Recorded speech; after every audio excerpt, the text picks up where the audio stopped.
So, Rob, you just brought up before, and I'm going to segue away from Oh, you zero are? for a second. Okay, yeah. So, about knowing yourself. So, I want to Oh, talk about, well, not knowing yourself and knowing yourself and ontology. well, one of the reasons, well, I'll go to ontology in a minute. One of the reasons why I really enjoy philosophers and people like Kierkegaard and Jung, Allal, Rukua, Martin Buber, etc. Never afraid of metaphysics. They're not afraid of it. They don't have answers. It's never been about answers, has it? No. And the fear of uncertainty is the boogeyman of risk and safety. The fear, and I'm talking fear, amazing fear, to speak about the unknown and to even say to a safety person, you know, all this stuff is about you're actually unknown to yourself. Yep. Yeah. And if you want to know yourself better, then you actually have to get into this space. If you want to stay in the physical space, then life's about dollars, buying a car, get a house, live for 70 years and you die. Ah, congratulations, here's your medal. Right. If you want to know more about this life and you want to live it in its being, then you have to move into the space of existentialism and phenomenology. If you're prepared to move into that space, then you actually live life differently. Yep. But there's the same fear of getting to that space is other people's fear of getting into the space of religion, which is just incredible. I mean, I was in a country not a month ago, 1.4 billion people in a country called India. No one's afraid of metaphysics. No one's afraid of religion. No one's afraid of mythology. No one's afraid of any of this stuff.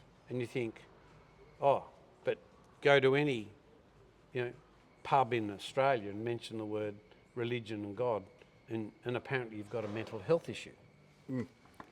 How bizarre. How bizarre. What a strange world we live in. So ontology, which is your theory of being. That's what the word ontos means. It's your theory of being. Not many people, depending on the industry that you're working in, not many people really show much interest in that, ontology. And you can't separate ontology, ontos, from ethos either. Ethic. You cannot separate ethics from philosophy either. So, over the last series of videos we spoke about metaphysics. You can't separate ethics from that either. Your ethos. By what value do you live? By what moral philosophy do you experience the world? Even if you're lucky and you get to 95. I don't know anyone who's... Oh, sorry, I've known a few people got to 95. Their quality of life stopped at about 85. Yeah. So unless you are interested in ethos, ethics, and ontology, being, then you will struggle at a funeral. You will not have answers. And the thing about not having answers is you have to be comfortable with no answers. How strange in a world that tells you, I have all the answers, here it is, read this book, here it is, Simon Sinek, bang, or whatever, And of course, they just shifted one God for another God. They've shifted the God you don't want to talk about to money, which is the God you do want to talk about. Yeah. Same faith, same belief, same metaphysics. Yeah. So all my fixes are here, bang. Yeah. So ontology is really when you start getting into your theory of being, a lot of conversation stops. We don't talk about it. Yep. Yet the strangest thing about the risk and safety industry is it counts death. It counts death. There's no greater... Counts harm, yeah. Harm. The ultimate harm is death. And Becker's book, The Denial of Death, one of the best books every safety person should read, is, you know, this whole idea that the fatality, you know, that word fatality is absolutely alarm bells for anyone in risk and safety. And I understand why, and I agree. No one likes it when someone dies, particularly in an industrial or a construction or some sort of accident. Okay, incident, accident. Okay. For every fatality, there's a funeral. We've gone into metaphysical space. Yeah? Even if you want to go into physical space, you're still going into metaphysical space. Yeah. I don't care whether you're turning their body into ashes or whether you're putting them in the ground or whatever you do. You're still taking into the question of the unknown. Why did this happen? What's this all about? What was this life worth? We usually celebrate it in Australia with a piss up at a pub or some sort of wake or something like that. You're still in the metaphysical space. You're still in that space of ontology. What is being about? And at most funerals, most people then think about themselves. What am I doing? Who am I? And, you know, whether it's your dad dying like your dad died recently, or my dad dying, or someone else dying, you're in that space. I can't believe the fear of talking about it. Blows my brains out. It's like Mary Douglas, the great taboo, you know? The great taboo. And you would think of all the industries that should be skilled and trained in the counselling around fatality would be the safety industry.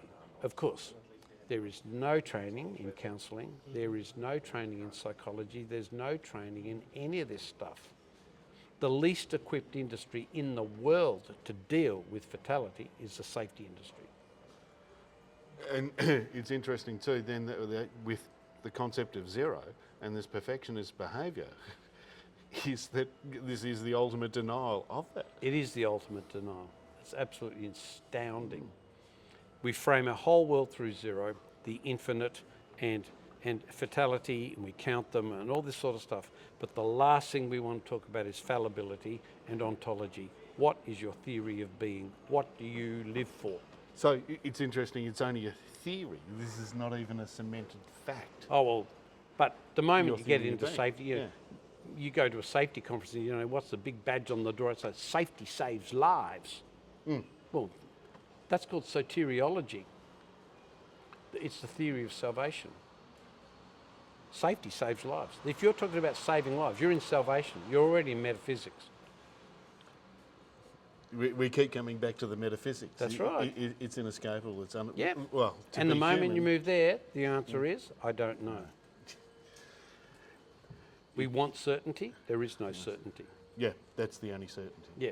So in the face of uncertainty, what's your ontology? Well, my first one is, don't be afraid of the uncertain. Well, here you go to Soren Kierkegaard. There's another museum I'd love to go that's not far away, but go to Kierkegaard because we're now into the nature of faith. How do you deal with the unknowable, especially when you're unknown to yourself? Standing right beside someone who knows you better than yourself because they can see your unconscious manifested. Yeah. So ontology, very, very good question. But I can say this with absolute certainty. There is no meaning in zero. I find most of what the risk and safety industry does, as completely meaningless. Has no meaning. And everyone's busy doing it, and there's attributing meaning to it. And the current buzzword that everybody is saying at the moment, absolutely. Yeah, absolutely, yeah. The absolute, yeah. Great, thanks, Rob. Yeah. Martin Buber on the absolute. Oh, read Martin Buber on the absolute. We're going to be fun. We're coming up with that. Oh, yeah. Graham shortly. Well, the Martin Buber workshop with Graham Long is going to be quite interesting. Yeah. All right, mate. Okay. We should finish that up. Yep. Oh, my daughter Jen sends me